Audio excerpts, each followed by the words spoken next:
So inheritance of two genes. Okay, so already we saw that how by taking a single characteristics, how we cross and how we get the F1 and F2 generations. So here in the two genes means we are going to cross between what? The two parents, but they will be differing in two contrasting characters. So you will not be having like one color or two colors like that, but you will be having four characters together. So that's why they say that we take the two differing parents but into a contrasting character. That is how we are going to take over here. Okay, so basically, if you see over here, any type of experiment which has been carried out by the Mendel, the same plant he used was the pea plant. Okay, so what he did was in the inheritance of the two genes. Now here, already I told you that there are three Mendel's law. All right. So from that, the two laws I have already taught you, the law of dominance and the segregation. Whereas now the third law is remaining, so which comes under this inheritance of two genes. Okay, so here we'll be seeing the independent assortment law. So first of all, if you see over here, now there is a diagram. Okay, so you can see that two different characteristics we are going to take over here, and we are going to measure the phenotypic and genotypic ratio of filial 1 and filial 2 generations. Okay, so what were the characteristics he took for the same? So this was the thing. He took a round and yellow pea, okay, with a green and wrinkled pea. He crossed it. He got the F1 generation as well as the F2 generation from the same. So the genotypic and phenotypic ratio now, which we saw in the inheritance of one gene, was quite simplified. But over here, because two different contrast characters you're going to take over here, hence the phenotypic ratio will be what? 9 is to 3 is to 3 is to 1. Whereas for the genotypic, it will be a little more bigger one, which is 1 is to 2 is to 1 is to 2 is to 4 is to 2 is to 1 is to 2 is to 1. So this is all on the basis of how you're counting these things.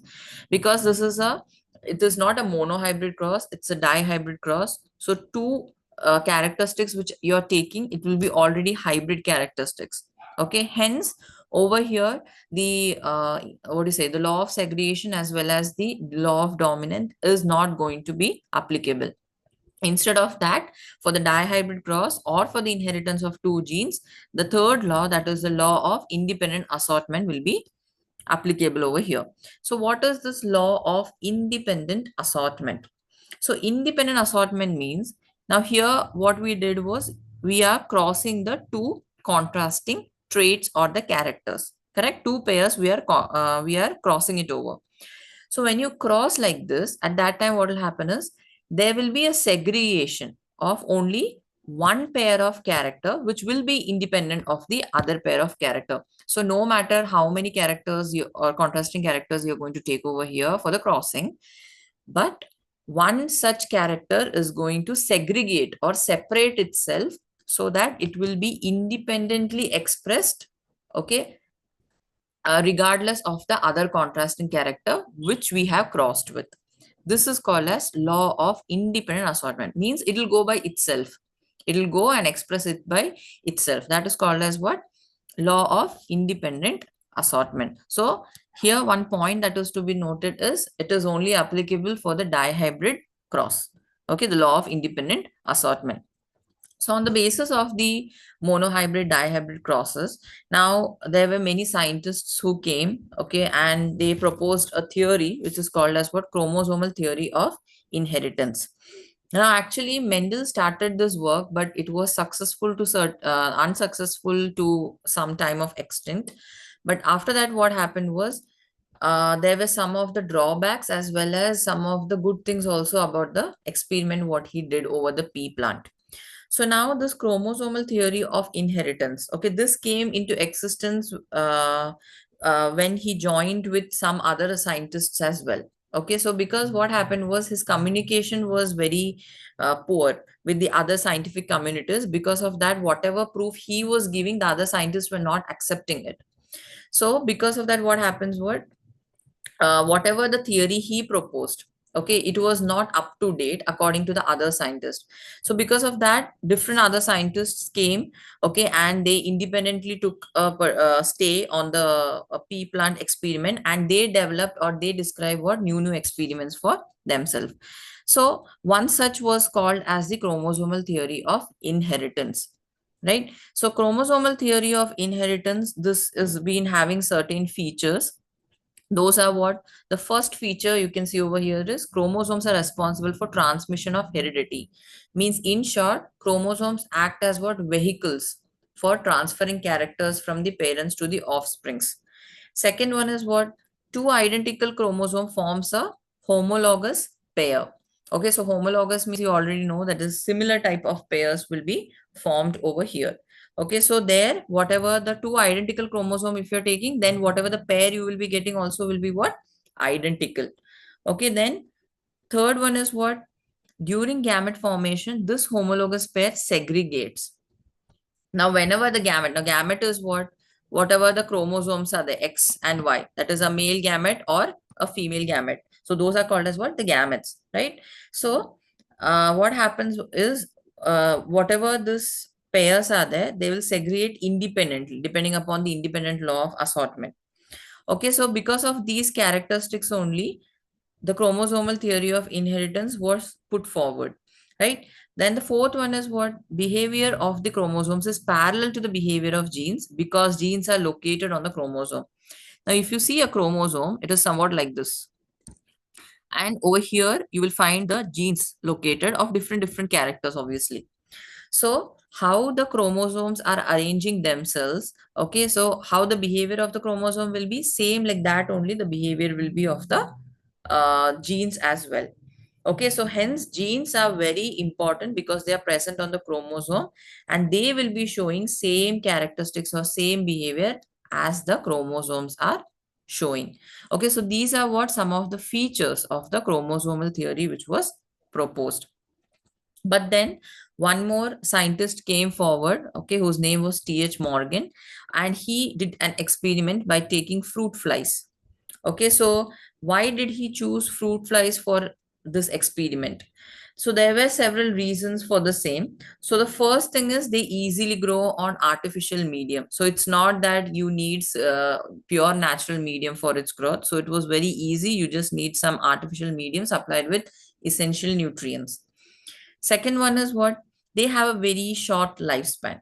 And as you know, if you're taking any plant for the experiment, the lifespan who's means the plant who's having a less lifespan, if you take them, it'll be very easy to get results. Okay, so hence the lifespan is very short. Third one is what? The mating process. Okay, only if you mate them a single time, then only you're going to get what? Plenty of progenies or offsprings. So that was one of the boon which was there. And lastly, there's a clear difference between males and the females. So whenever they cross this fruit flies, okay, they saw that the females were larger as compared to the males. So easily they could distinguish what? The male and female fruit flies. So because of these characteristics only, T.H. Morgan took the fruit flies as a experimental thing. Okay, so this is all related to what? The chromosomal theory of inheritance. So what does this state actually? This states that whatever the inheritance factor is there, it is mostly dependent upon what? The chromosome and the genes present on the chromosomes. And these were just the two experiments which I explained you. Okay, so one more thing which is very important and linked to the chromosomal theory of inheritance is the linkage and recombination. Now, linkage and recombination means what? So this linkage was again proposed by T.H. Morgan. Okay, and recombination means whenever a two, if you see this chromosomes, okay, when this part comes over here and combines like this, so this is called as what? Crossing over generally, basically. Okay, so now what is this linkage and what is the recombination? Okay, so linkage means what? It is nothing but the physical association of two or more genes on the chromosome. Now, as I told you, on this chromosome, genes will be present over here. So now when these two chromosomes, they will come like one above the other, or, crossing, they will be like this, suppose. So you can see this gene and this gene will get combined together, right? So this is called as what? The physically they are being joined together. Okay, so this thing is only called as what? Linkage. So those types of genes which physically join together, okay, that is called as what? Linked genes.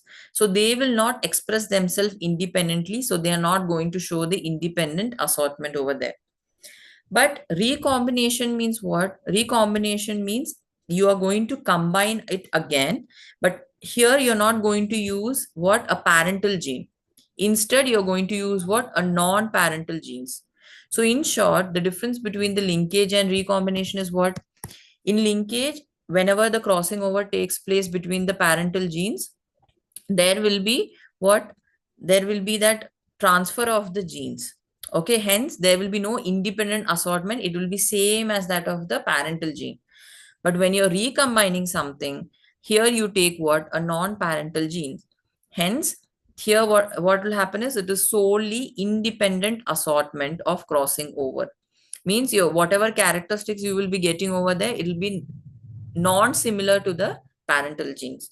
So this is the difference between the linkage and recombination. Okay, so basically this you can see in a dihybrid cross whenever you are doing that thing. Okay, so you will see that the number of parental gene combinations, and if you take a number of non-parental genes combination, in that if you do a parental gene combination, they will give you higher amount of result as compared to the non-parental gene combinations. Okay, so whatever the linked genes are there, they are the exceptional case for showing the independent assortment. That is the third law of the Mendel. Okay, so this all depends upon how much time you are using this genes for the recombination or the linkage purpose. Okay, everything depends upon also the duration, okay, of how you do. So different genes have different characteristics. On that basis only, it can also be used as what? Genetic maps and HGB project, that is a human genome project. So according to the human genome project, how many numbers of genes are present in our body, each gene, what is it responsible for, what type of character does it give in your body, all this stuff was studied by using this linkage recombination theory in the human genome project. Okay, so one such example, I'll just show you over here. So if you see this diagram, okay, now here again, we are going to take a dihybrid cross. Okay, so it's a four contrasting character basically, which you're going to take over here. So if you see, the first cross is between the yellow body and white-eyed female and brown body, red-eyed female, which you're going to cross with what? White eye, a miniature winged, and the red eye, large wing. Okay, so if you see the diagram itself, you can notice the changes, whatever it is there.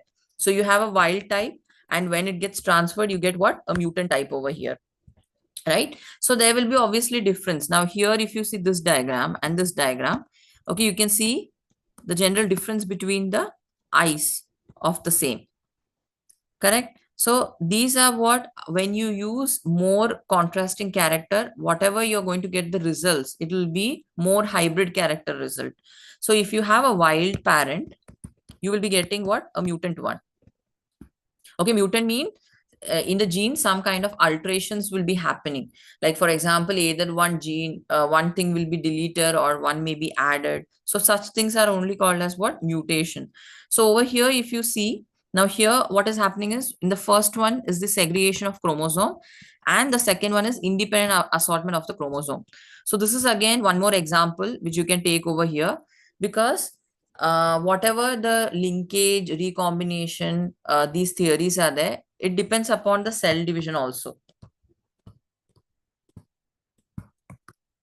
Okay, so this also depends upon what? The cell division, because there are four modes of cell division or four phases in a cell division. If you take meiosis 1, meiosis 2, again 4, 4, 8 you're having.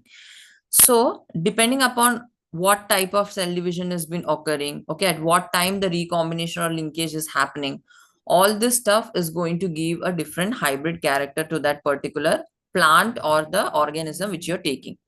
Okay, so this is all about what? The linkage as well as the recombination.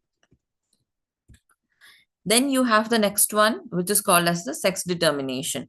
Okay, so this is basically each set of organisms, they have a different, what do you say, chromosomes. Okay, means whatever the chromosomes are there, they will be different for them. For example, there are two types of chromosomes which are generally present. One which you call it as the allosome, and another one which is called as the autosome.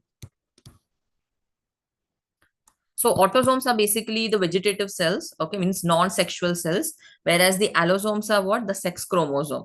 So when you have a 23 pair of the chromosome, so out of 23 pairs, here 22 will be what? The autosomes. Okay, that is the non-sex chromosomes, whereas plus one, that is the 23rd chromosome, which is there, it will be the allosome, that is the sex chromosome. Okay, so this particular chromosome is responsible for what? The sex determination of that offspring which you are getting. So according to the studies, it states that whenever there is a spermatogenesis process happening, as we know that for the what do you say, the gender of the child is the mostly depend upon what, or solely dependent upon whom? The male, right? Because in male only we have the XY, whereas in the female you have XX. So X is going to bind over here or Y is going to bind over here. On that basis only the gender of the child is revealed. Correct? So whenever spermatogenesis process happens, so there are 50% of the chance, okay, that which X is going to go or Y is going to go to meet with that particular egg of the female body. So depending upon the thing, different types of sex determination we have. That is the first one, which is the common one, or a human sex determination thing, which is called as the XXXY chromosome.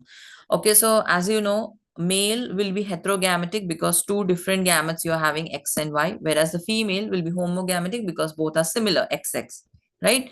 So the number of the chromosomes will be same if you take a male or the female, 23, 23, it will not change. But whenever a mating or a reproduction process or a fertilization is happening, the haploid combines to become what? Two, and that is the diploid. So half set of chromosome from the male, half set of chromosome from the female, and which becomes one set, right? So if the set is not like, if there is one chromosome deducted or added also, what may happen is chromosomal aberrations or chromosomal abnormalities may happen, which you're going to study further. Okay, so excess XY means what? Basically for the human, this type of sex determination chromosomes are present, or gametes are present, you can say, where the male is heterogametic and the female is what? Homogametic. So here if you see, this is the basic thing how the crossing over takes place. So 44, 44, okay, XY. So you know that 22 chromosomes plus 1. Okay, so two pairs each, so 44 here and here plus 2. Okay, so here autosomes, how much is there? First one is the, if it's an X, then it's a female child, but if it's a Y, then it's a male child. Okay, simple as that. So this is the XXXY. Second one is the ZZZW. Okay, so this is basically for the birds, butterflies, for them. So whatever the male is there, it will be homogametic, whereas here the female is heterogametic, Z and W. Okay, so here whatever the female egg is there, it is going to contain the Z chromosome. So depending upon that which is going to bind, accordingly male and female you can make out. So ZZZW is mainly for whom? Birds, butterflies, reptiles, and also some fishes. Then the third type is the XXX0. Okay, so here again the male is the heterogametic because X and 0 two different you have. Okay, whereas the female is what? Homogametic. Now one more thing is X0 it is. Okay, so X0 means what? Here they will produce the gametes with the X without one X. Okay, in short, X0 means one is not there already. So whatever the male is there, he will determine the sex of the offspring, as we saw in the human type, right? The same will be there for the XX and X0 as well. So this will be mostly for the cockroaches or grasshoppers, spiders. Okay, those type of insects will be having this type of set, that is the XX and the X0. Okay, then you have the last one, which is the haplodiploidy type sex determination, which is mainly dealing with the honeybee. Now, as you know, in honeybee, there will be one female in that particular whole crown and a drone, that is a male, right? So this is basically based upon how many sets of chromosome that is getting by a individual species. For example, now if you see over here, okay, so whatever the fertilized egg is there, it will develop as what? A male. And that male is called as what? Drone. So hence the process is called as parthenogenesis. Now what is parthenogenesis? Without fertilization, okay, if a offspring is being born, then, or if an egg is being fertilized, then it is called as what? A parthenogenesis process. Okay, this is same in case of the honeybee as well as for the plants also, right? So what happens is this male drones which are there, they are going to produce the sperm by the process of mitosis. Okay, so since they are not having any fathers, they will not have any sons, what do you say, of their own, but they will be having what? The grandfathers and grandsons. For example, now here if you see, you have the female queen and a male drone. Now only one queen will be there, rest will be the drones. So if you see over here, here how much the chromosome number is 32. Okay, that is already diploid. And here you have a haploid, that is 16. So drone will undergo mitosis. Mitosis is only required for the drone to reproduce because it is going to reproduce by the process of parthenogenesis. So whatever the sperm he is getting, it will be fertilized and we are going to get a diploid female over here. But the same thing, if it is in the presence of the female, there will be eggs. And there is what? Diploid cells. So 16, 16. So 116 will undergo parthenogenesis and you're going to get what? A haploid male. So simple as that, whenever the female is there, it will be diploid, that is the queen. And if it's a male, it is haploid in the starting. So if anything is diploid, it has to undergo the meiosis process and then it will get the offspring. Whereas if it's already haploid, just the mitosis process will be enough for getting the last offspring. Okay, so that is the difference. So if you see, out of all the four sets, whatever the XX, XY is there, it is going to show a male heterogamete, whereas the ZZ, ZW, which we saw, that was for the female heterogametes. Okay, so this is how the sets of sex determination are present in a four categories. So the basic thing that you will be learning is just the determination in humans and most probably in the honeybees. Okay, so as we know, in the humans, 23 pairs of chromosomes are there, 22 autosomes and one allosome. Okay, and 50-50 chances will be there, which is going to merge with the egg. According to that, the gender of the child will be decided. Okay, so this is all about what? The sex determination.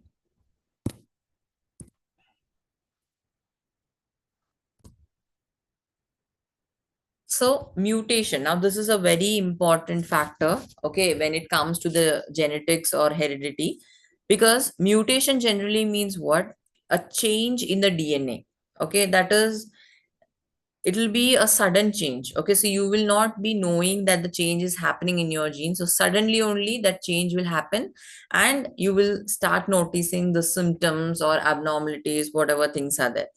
So mutation actually either it can be from the time of the birth or several years after birth also due to certain reasons. Okay, so hence what is a mutation? Mutation is a sudden heritable change in the DNA sequence, okay, which will change the genotype of that particular organism. So it's basically the alteration which occurs in the chromosome, which ultimately leads to abnormalities. Like for the best example is the cancer cells. Like initially there will be no cancer or anything right from the birth time till maybe 40 years or 50 years or whatever it is, but suddenly you will see that some people they will be having cancer at the later stage. Okay, why this is? Because the genetic changes are taking place inside them. Now that genetic changes may be due to several reasons, and two such reasons which we are going to see, or two such factors which are responsible for the same, is the physical factors and chemical factors. So there are certain substance which causes these mutations and they are termed as the mutagens. And basically two types of mutagens are there. One is the in the physical form and other one is the chemical form. Now, physical form means the rays, okay, whatever the UV rays, gamma rays, X rays. So, when you are exposed to these rays, okay, to beyond a certain limit, then obviously it is going to affect your cells. Okay, in the cells, chromosomes are there, in that DNA, genes, everything will be affected. And slowly, what will happen? The changes you will not know unless and until the big symptoms appear on you. In the same way, the chemical factors, now, chemical factors means like now we go to a polluted city daily, okay, or we are inhaling that polluted air daily. So, we are inhaling those things. We don't know that how certain or often it is going to cause the changes inside us. Okay, slowly only it will cause the change, but the change it is going to cause will be severe. You cannot reverse it back, right? In the same way, whatever things we use day by day, like for example the perfumes, okay, or the acetone which we use as a nail polish remover, certain things when you inhale at that time also it may cause or it may act as what a mutagen, and it may cause the alteration in your genes. So these are what two types of the mutagens which you can find which may cause the mutation in our day-to-day life. Now, there are also something which is called as a frame shift and point mutation.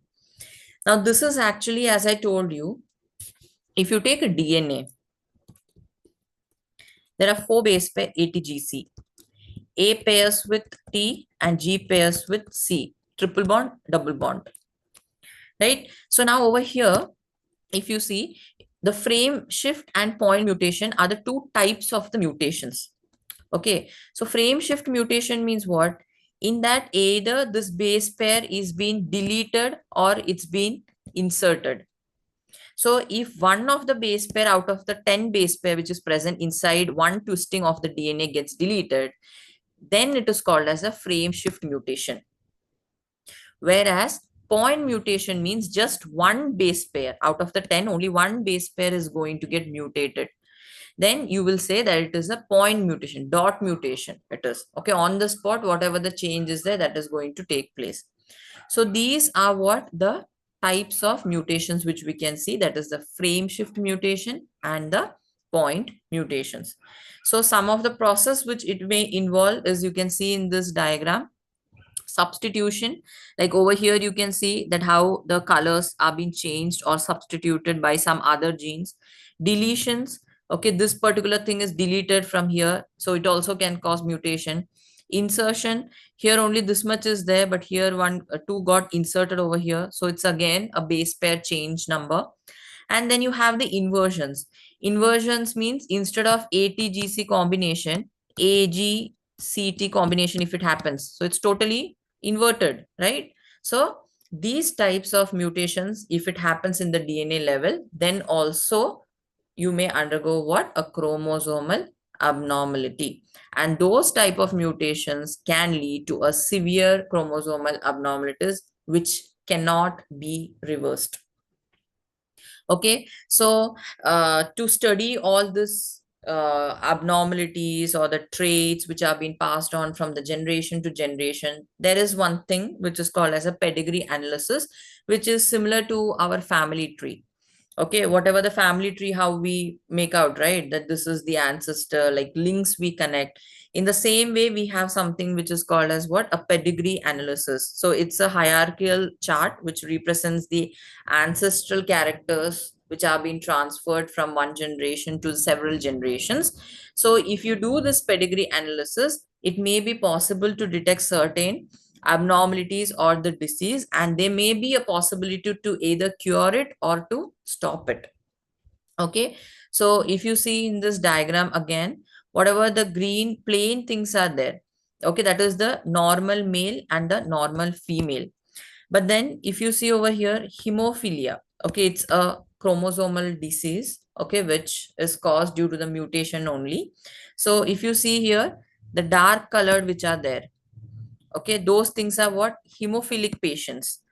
Okay, we are going to study in detail further about what are different types of chromosomal aberrations. Okay, and here the carrier may be what? Female. Now, whenever a baby has to be get affected with this chromosomal aberrations, either the female has to be carrier and the male has to have that particular disease. Then and then only that child is going to get that particular disease. For example, if the man is hemophilic and if the woman is acts as a carrier, then there is a possibility that that child will have hemophilia. Okay, so it all depends upon the combination couple of the couples, okay, which are getting together. On that basis only, whatever the offsprings are there, what disease they will have or they may not have, it will all depend. Okay, so so depending upon these things, okay, we have something which is called as what, genetic disorders. Now the name itself suggests genetic disorders means what, those disorders which occur due to a defect in your genes are called as what, genetic disorders. So if there is a genetic disorder and if it's not curable, then from one generation to another generation it will go on existing.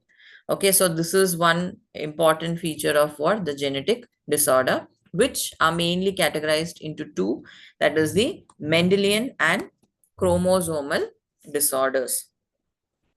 Okay, so now what is this Mendelian and chromosomal disorder? So the first one is the Mendelian disorder. Now this is Mendelian because who? Because of the Mendel's thing only. Whatever the dominant or recessive, if it is related to, then we say it as a Mendelian disorder.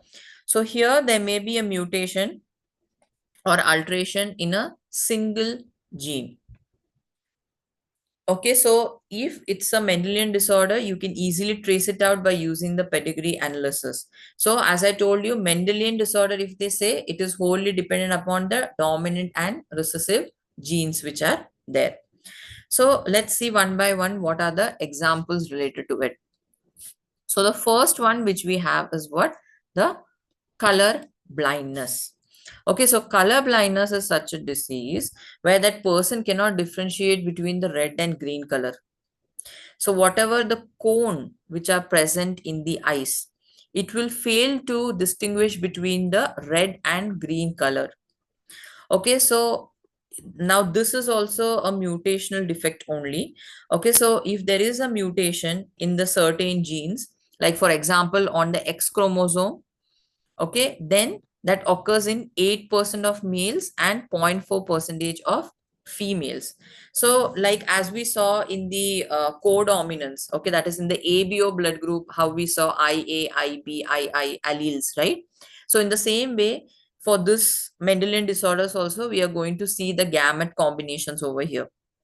Okay, so for example, if you take a color blindness, the main thing is what, that person or that child cannot distinguish between what, the red and the green color.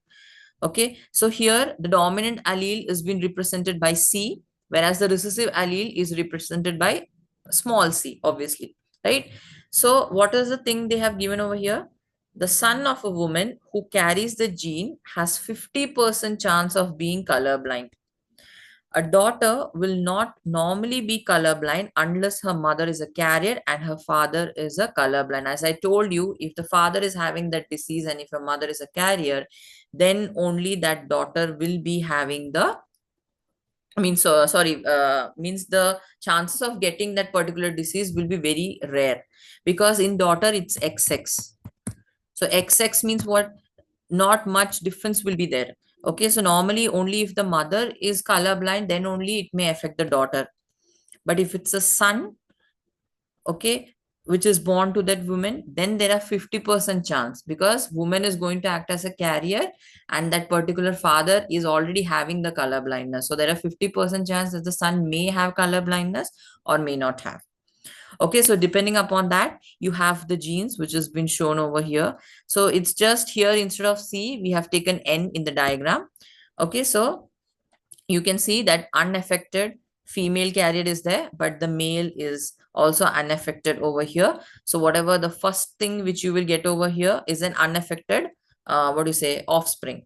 But further, when you one, if one is acting as a carrier and another one is having that particular disease, then how you're going to get? One is the unaffected female, then an unaffected female who is a carrier, and one is a non-carrier. And the other one is what?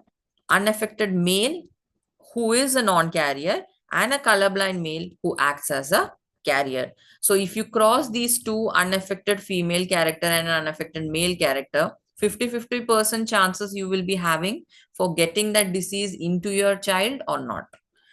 Okay, so this is all depending upon the whether that genes are going to be dominant or recessive.